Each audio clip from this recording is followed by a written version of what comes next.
उम्मीद करते हैं देश की सबसे बड़ी विपक्षी पार्टी, वो पार्टी जिसने देश की आज़ादी की लड़ाई लड़ी, वो पार्टी जिसमें महात्मा गांधी, नेहरू और तमाम शहीदों ने अपनी कुर्बानियां देकर देश को आज़ादी कराई। आज उस पार्टी ने जब प्रधानमंत्री जी का बयान आया, केंद्र सरकार का बयान आया और ये बयान कहा गया कि चाइना की कोई गलती नहीं है, चाइना ने ना किसी पोस्ट पे कब्जा किया, ना चाइना आगे आ रहा है, ना चाइना अंदर घुसा, हमारे 20 सैनिकों ने बलिदान दिया है।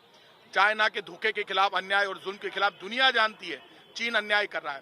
राजस्थान कांग्रेस ने भी फैसला लिया है, हम सब कांग्रेस के कार्यकर्ता चाइनीज चीजों का बहिष्कार करेंगे। हमने तो भारत सरकार से हम रिक्वेस्ट कर रहे हैं, आप चाइना से जो भी आयात कर रहे हैं सारे आयात पर प्रतिबंध लगाइए। हमारा पैसा और हमारे ही पैसों के दम पर चाइना धोखा करे और इंडिया की सीमाओं में घुसने की कोशिश करे, हमारे सैनिकों को धोखे से अपनी जान गंवानी पड़े क्योंकि वो धोखे से हमला करते हैं चाइनीज। ये सब कुछ होने के बाद भी जब पूरे दुनिया का समर्थन हमारे साथ है, पूरी दुनिया के देश कह रहे हैं कि चाइनीज ने धोखा किया, ऐसे में संयुक्त राष्ट्र संघ में क्या जवाब देंगे जब प्रधानमंत्री जी का खुद का ऐसा बयान आ रहा है कि चाइना की कोई गलती नहीं है। आप उनको सर्टिफिकेट नहीं दे सकते, गलती नहीं है, उन्होंने गलती की तभी हमारे सैनिकों को बलिदान देना पड़ा। वो 1500-2000 सैनिक धोखे से, हमारे 150, 200, 300 लोग थे जो बिना हथियार के, क्योंकि हमारी टीटी है कि कोई एक दूसरे पर गोली नहीं चलाएगा, वो वहां पर मुकाबला कर रहे थे। ऐसे में हम भारत सरकार से रिक्वेस्ट भी करते हैं और समझाना चाहते हैं, देश की जनता के सीने में आग है। चाइना के खिलाफ प्रतिबंध लगाने चाहिए, आयात बंद करना चाहिए, किसी भी कीमत पर वहां की कोई चीज यहाँ नहीं आनी चाहिए और चाइना के खिलाफ सख्त कार्रवाई करनी चाहिए। पूरे देश की जनता, पूरे देश का नौजवान, पूरा कांग्रेस परिवार, कांग्रेस पार्टी का एक एक कार्यकर्ता देश की सेना के साथ लड़ने के लिए, मरने के लिए तैयार है। इसलिए अब केंद्र सरकार इधर उधर की बात नहीं करे, खरी खरी बात करे और सच सामने आए। आपने कहा है कि चाइनीज सामानों का बहिष्कार करेंगे कांग्रेस के कार्यकर्ता, तो किस तरह से इसको इंश्योर करेंगे आप? हम लोग चाइनीज सामान काम में नहीं लेंगे और चाइना का कमर तभी टूट जाएगी जब देश की जनता चाइनीज सामान का बहिष्कार कर देगी। जो लोग स्वदेशी का नारा देते थे, जो लोग एफडीआई के खिलाफ थे, फॉरेन डायरेक्ट इन्वेस्टमेंट के खिलाफ थे, कांग्रेस पार्टी ने 49% किया, इन्होंने 100% कर दिया। वो तो ठीक है, आपने कर दिया, सब आपकी पॉलिसी स्पेशल है, आप कहते कुछ है करते कुछ है। आप बार बार वही तो हैं, आप जिन्होंने कहा था अब और नहीं पेट्रोल डीजल की मार, अब की बार मोदी सरकार तो आ गई, पेट्रोल डीजल में तो आग लग गई।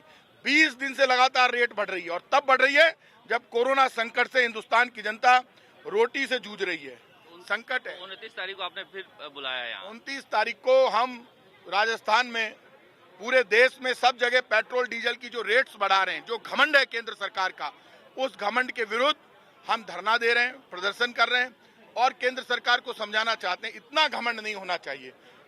2014 में मनमोहन सिंह जी के टाइम पर क्रूड ऑयल बहुत महंगा था, लेकिन डीजल पर एक्साइज ड्यूटी 3 रुपए 95 पैसे और पेट्रोल पर 9 रुपए थी। आज वही एक्साइज ड्यूटी डीजल पर 33 रुपए, पेट्रोल पर 32 रुपए है। तो एक्साइज ड्यूटी तो आपने बढ़ाई है। पेट्रोल डीजल जब महंगा होता है तो सब कुछ महंगा हो जाता है। आप बच नहीं सकते ये कहकर। आप कर क्या रहे हैं?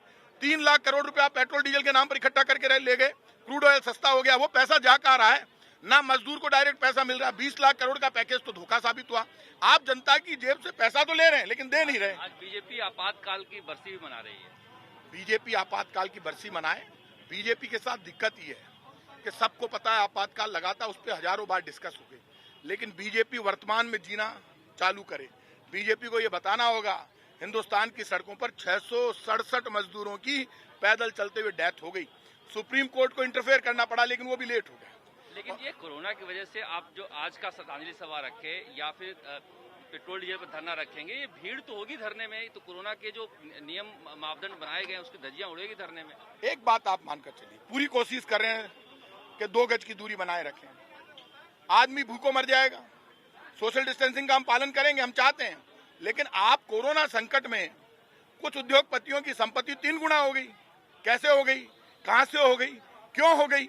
केंद्र सरकार को जवाब देना चाहिए। उद्योग धंधे तो बंद हो गए, छोटे, गरीब आदमी दुखी है, नौजवान बेरोजगार हो गया, फैक्ट्रियां बंद हो गई, लेकिन 1, 2, 3, 4 उद्योगपति ऐसे हैं जिनकी 3 गुना हो गई संपत्ति। तो जो केंद्र सरकार की मेहरबानी उनके ऊपर है, तो जनता पर भी करे, डायरेक्ट पैसा लोगों के उसमें ट्रांसफर करे। इन्होंने ही कहा था 15 लाख रुपए हर खाते में जमा करा देंगे, अच्छे दिन लेकर आएंगे। अच्छे दिन तो नहीं आए, लेकिन ये बुरे दिनों में, कोरोना संकट के समय में पेट्रोल डीजल तो महंगा मत करो। जैसे ही $0 पर आया क्रूड ऑयल, तो इन्होंने एक्साइज ड्यूटी बढ़ा दी। अब धीरे धीरे उसके भाव बढ़ रहे हैं, भाव भी ज्यादा नहीं बढ़े हैं। तो एक्साइज ड्यूटी इतनी ज्यादा है, जब आप कम ही नहीं करोगे तो दाम कैसे कम होंगे। मैं इतना कह सकता हूं, कांग्रेस पार्टी देश के साथ, देश के मामले में केंद्र सरकार इधर उधर की बात नहीं करे। देश की सेना के साथ पूरा देश खड़ा है और केंद्र सरकार जो झूठ बोलती है वो झूठ पूरे देश को समझ में आता है।